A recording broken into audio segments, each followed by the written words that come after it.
Hey guys, and welcome to this video. So today I'm going to be showing you how to achieve the makeup look that I have on right now. This would be perfect for any sort of an event you're going to in the evening, for a guest of a wedding, for a bridesmaid. I tried to use all products that would stand up to the heat and sweat that we all deal with in the summer, especially for outdoor occasions. I have oily skin, so I totally understand the struggle, but this is what I do if I'm going to an event at night, especially if it's going to be outside and I need my makeup to last for a really long time. I do different types of looks, but this is kind of the overall strategy of what I typically go for. So as always, all the products I used are drugstore products and super affordable, so I really hope that you guys enjoy this video. If you do, don't forget to give it a thumbs up, and let's go ahead and get into the tutorial. Okay, I'm just gonna start by priming my eyes with this Milani Retouch and Erase Light Lifting Concealer. I have mine in the shade Light, and this is going to do two things. It's gonna cancel out the redness and the discoloration I have on my eyelids, as well as act as a primer for the eyeshadow so that the eyeshadow shows up more vibrant and lasts longer.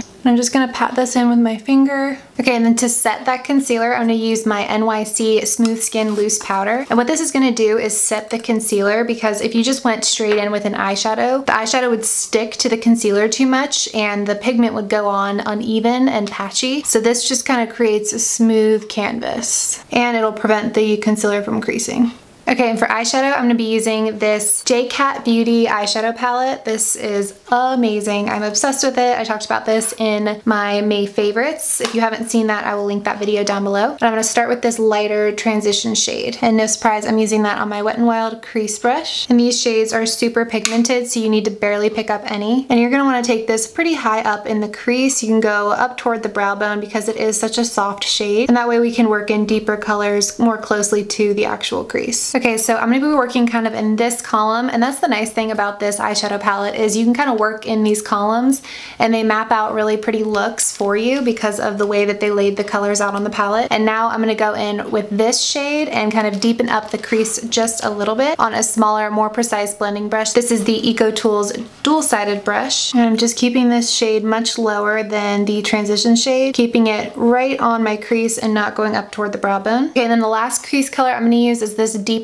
brown right here, just to deepen up the outer corners a little bit. And you just want to keep your brush on the outer corners, and anytime you're putting down product, put it down over there and then blend inwards, so you're putting most of the product where you want it. And feel free to take your blending brush at any time and just soften edges. Next, I'm actually going to use my finger and take this darker shade right here, this darker shimmery bronze shade, and put it kind of on the outer half of my eye to transition that deep shade into the lighter shimmer shade that I'm going to use. I'm going about halfway over with this color and starting to create that bronzy effect. And I'm going to take that lighter bronze color right here toward the inner corner of my eye and have it meet the darker bronze shimmer shade we just used. I'm just going back in with that blending brush and making sure that the edges are nice and blended where the shimmer meets the matte. And then I'm just going to take this light shade from the e.l.f. Illuminating Palette on this e.l.f. smudge brush and put this on my brow bone just to highlight it. Okay, so I'm going to come back to the eyes and finish them in a minute, but I just wanted to go ahead and do the shadow part because I did use some deep colors. I wanted to make sure that if there was fallout, it wouldn't have disrupted the face makeup. But this eyeshadow really doesn't have any fallout, so there's nothing to clean up, but it's always safe if you're going to use darker colors to start with your eye makeup before your face makeup. But for primer today, I'm going to use this NYX Pore Filler because I am going to be using a mattifying foundation. So the main thing I want out of a primer is a smooth canvas, not necessarily something mattifying, because like I said, the foundation is going to be mattifying. And just place this wherever you get the largest pores. For me, it's right in this area. And just kind of pat it in. And I like to give primers a minute to settle into the skin before applying foundation. But I've already done my brows. I filled them in so this video wouldn't take forever, but I used the e.l.f. Lock-On Liner and Brow Cream as well as the L'Oreal Brow Stylist. But to set them so that they don't budge and to give them a little bit more feathery effect, I'm going to use this Maybelline Brow Precise Fibre Volumizer Mascara in the shade Deep Brown. I talked about this in a favorites video. I've just been really loving the effect that this gives on my brows. Just makes them look, like I said, more feathery and natural. And this really does keep my brow hair from moving all day or all night long, no matter how hot it is outside. And then for my base, I'm going to be using the L'Oreal Pro Matte Foundation. If you have drier skin, the L'Oreal Pro Glow is a great way to go. I rhymed. But I'm gonna be using a mixture of the shade 105 and 107 because I do have a bit of a tan on right now. So even though I'm usually 105, I'm gonna mix in a little bit of the darker shade just to get my perfect match. And this is just the foundation for me when I know I'm gonna be in a situation where my makeup is going to be put to the test. I have put this through the ringer. I've tested this with a lot of different events and a lot of different temperatures, and it's just the only one that I really trust to keep me matte for a really, really long time and to keep all the products that I put on top of it intact. But I will say the only way to apply this foundation, in my opinion, is with a sponge.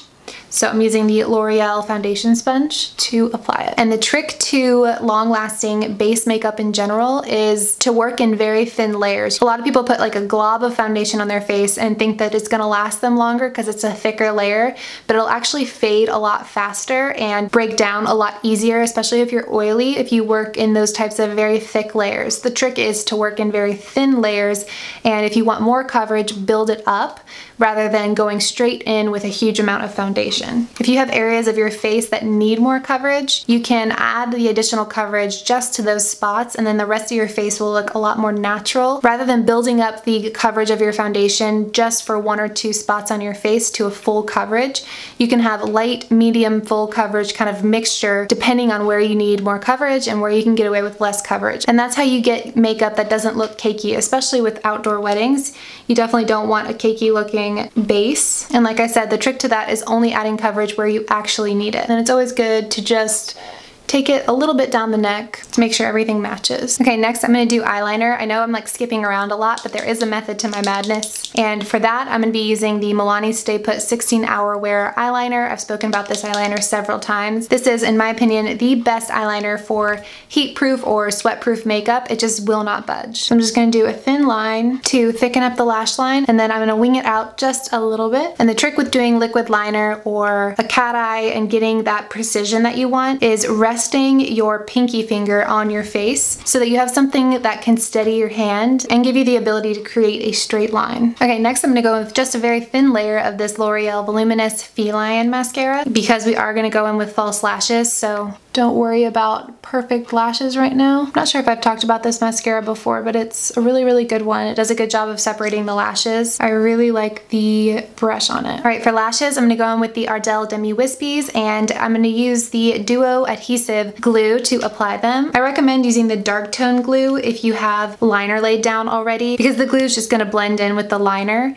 If you aren't wearing a liner, I would go in with the clear glue by Duo. It's the one in the blue tube. Then after applying a nice thin layer of the glue, give it about 45 seconds to get tacky, and then go ahead and lay them down. This is especially important if you're using a dark glue because the last thing you want is for the lashes to slide and glide all over your lid and get black all over the eyeshadow you just worked so hard on. Just place it down and then pull the outer corner exactly where you want it. If there's one thing I can stress about putting lashes on, you have a lot more time than you think, so don't freak out. Take your time. And if you place the inner or outer corner down and it pops back up, it means the glue wasn't tacky enough. It happens all the time. Again, just don't freak out and hold the inner or outer corner down in the position that you want for 5 or 10 seconds and let it dry just a little bit and become tacky while it's sitting there, and then you'll be good to go. Okay, next up is concealer, and for that I'm going to be using this Milani Retouch and Erase Light Lifting Concealer again, and I love this concealer for the longevity of it, the coverage of it. I think everything about this concealer is amazing. I feel like the lighting just changed because of the sun, but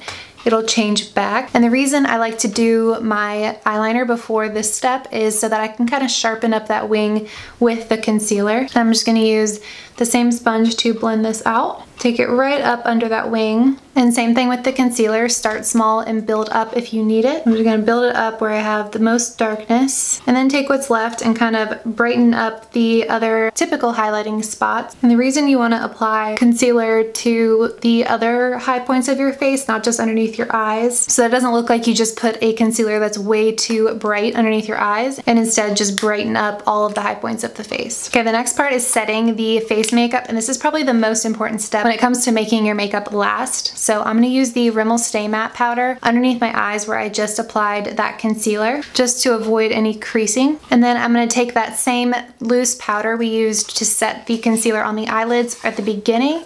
This is the NYC Smooth Skin powder, and I'm just gonna take a little bit here on my L'Oreal sponge and apply it anywhere I get very, very oily. And the reason I don't do this underneath my eyes is because it makes my under eyes look very dry and cakey. So if you find that the same thing happens to you when you bake underneath your eyes, avoid applying too much powder underneath there and just go with a nice finely milled pressed powder like the Rimmel Stay Matte one.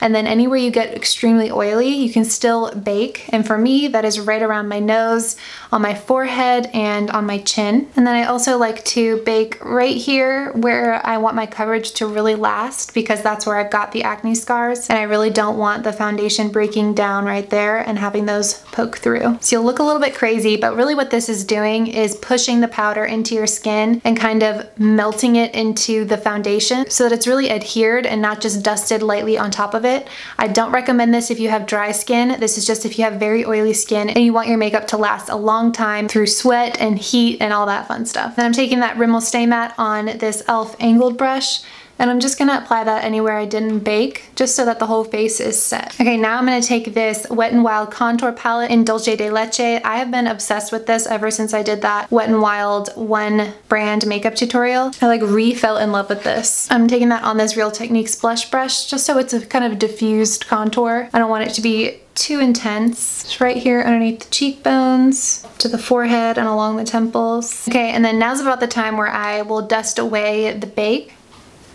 Just very lightly, so there's not excess powder. And then for bronzer, I'm gonna use this matte bronzer in the shade 1 Natural by Essence, and I'm gonna use that on the same brush, just for more of an all-over bronzed effect. It smells so good. It smells like the beach. And for blush, I'm gonna take this Essence Satin Touch blush in the shade Satin Coral and just pop this on my cheeks. I love this blush. I've raved about it before. I'm gonna do that on this e.l.f. complexion brush because it's nice and big.